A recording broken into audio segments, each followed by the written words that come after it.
Right, Rob. Well, there is still a lot of damage out here, and you can see the impacts of that windstorm in every single town from here to La Junta. Just a few miles north of this home only saw a little bit of rain, but meanwhile, you can see down here in the basement just how high the water came. Allison, there are still multiple agencies out here on the scene, and they are going to be out here all night long. And it doesn't stop at Urban Egg. Just a few miles away from the restaurant here at this trailhead, our very own reporter, Bill Folsom, had his car window smashed in on the exact same day.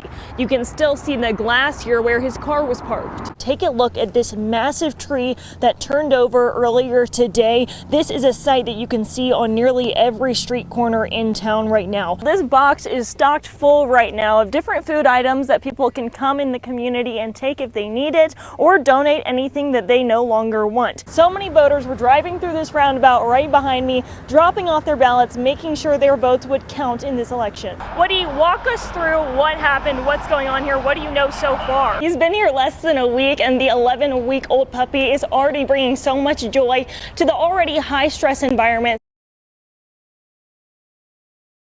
Diane, right behind me is what's left of a house, but for the man who owns it, Jason Garcia, it's a place where he spent Christmases and birthday parties year after year. Now he is going to figure out how to rebuild it, and he has the entire community's support behind him. The Fort Lyon fire left its mark in the lower Arkansas River Valley, burning nearly 3,000 acres. Well, I was actually in Lamar for work, and I had my radio, and I said, that's too close to home. I need to get back. Jason Garcia is a 20-year veteran with the Los Animas Volunteer Fire Department and risked his life the night of the fire to save others. Like, why did it stop right here? It just quit right here and went over there, and then it come back together and it burned again, and it just... But in the midst of his heroism, Garcia lost more than others.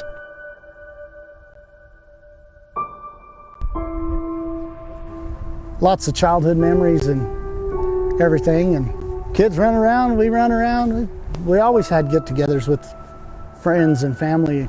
Ash and rubble now sits where a house once was, the house where Garcia spent all but a few years of his life. So many of the people in this community that we grew up with and stuff, they called this home too. It was everybody's home. We had a lot of good times here.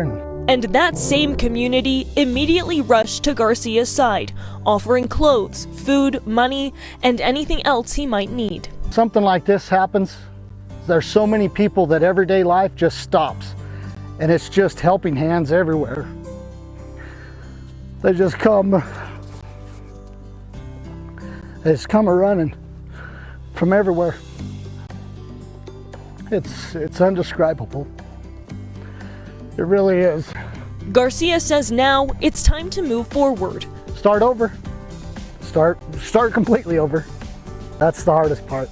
But he knows he isn't going to have to do it alone. No matter what happens in these parts, somebody's got your back, and most of the time it's a lot of people. We also went by the fire department to see all of the donations people have given to Garcia. He and the other firefighters want to extend a big thank you to all of the communities across Colorado that have shown their support. Reporting in Los Animas, Natalie Chuck, News 5.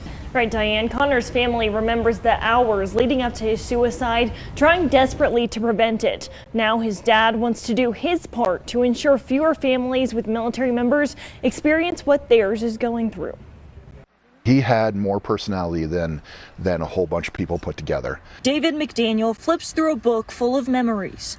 Photos are the only way he can see his son now. I miss him terribly. I miss him every day.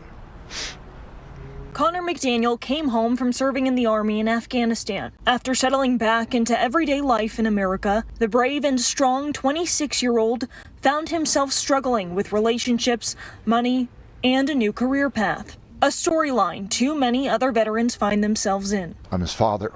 I'm supposed to protect him, even from himself. And I failed. On September 1st, 2021, Connor sent an email to each of his family members.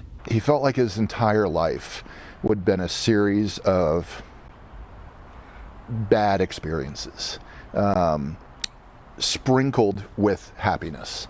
But it was so lopsided to him that it didn't seem worth continuing. McDaniel found Connor a few minutes before police, still alive and up on a hill. But eventually, Connor provoked deputies who shot and killed him, which the district attorney's office ruled justified. My son made it very clear in his note to us that he didn't want to be a gun violence statistic, a veteran suicide statistic. He didn't want those things. So I'm trying to do my best to ensure he wasn't just a number, just a statistic. COO of Mount Carmel Veterans Service Center, Bob McLaughlin, understands why many service members don't seek mental health help after deployment. It's about resiliency, right? And when that breaks, when people feel that they're weak, that's against the culture. The most recent data from the Veterans Affairs Report says in 2019, about 32 veterans per 100,000 completed suicide, compared to about 17 per 100,000 of non-veteran U.S. adults. Often our military members sometimes lose a sense of purpose. People say the NBA, the NFL, Major League Baseball is the ultimate team sport. United States military is the ultimate team sport. Now, McDaniel is trying to make sure our country's team players know they aren't alone when they come back from deployment. If we can make the D disappear from PTSD, and it's not such a stigma, and it's something everybody who's been in combat goes for some mental health, I think it will change things a lot. And he's keeping his son's memory alive along the way. He would do anything for anybody at any time, and that was just who he was, and just the biggest heart.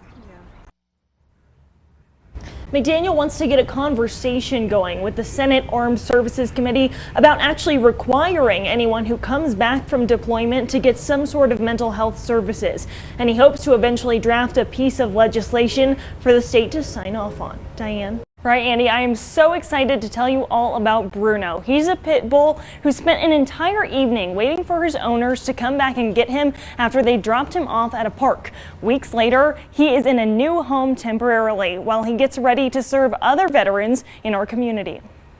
The clown of the house now. You would never know behind that big smile, Bruno the pit bull hasn't had it easy. Being through things like Bruno has, it's a lot to handle for anyone. Late at night, Air Force veteran Carl Anderson saw a car drop Bruno off in the park across from his house. I couldn't believe someone would just come up to a park and push their dog out of the car and leave him. And come morning, Bruno was still there in the same spot. So I went and checked on him, and he was pretty confused and scared at the time. After calling animal law enforcement and giving them a description of the car, officers were able to track down the owners and charge them with cruelty to animals, a criminal misdemeanor. We rely on the community to be our eyes and ears. So if you see something, call us, let us know what you saw. But the criminal case meant Bruno was sent to the shelter at the Humane Society of the Pikes Peak region. They do great things, they do the best they can, but there's just so much out there, they can't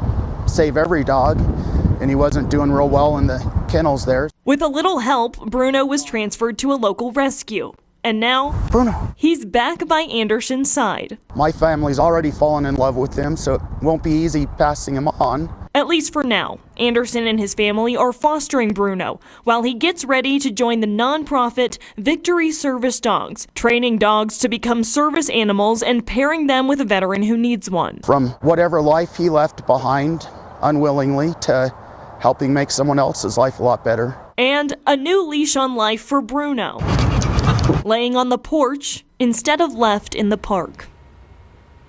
Both animal law enforcement and Bruno's foster family want to remind everyone there are many options to help owners struggling with their pet to prevent them from dumping an animal. Places will provide you with free food, plus many rescues and shelters will never turn away an animal. We will have a list of resources for you on KOAA.com.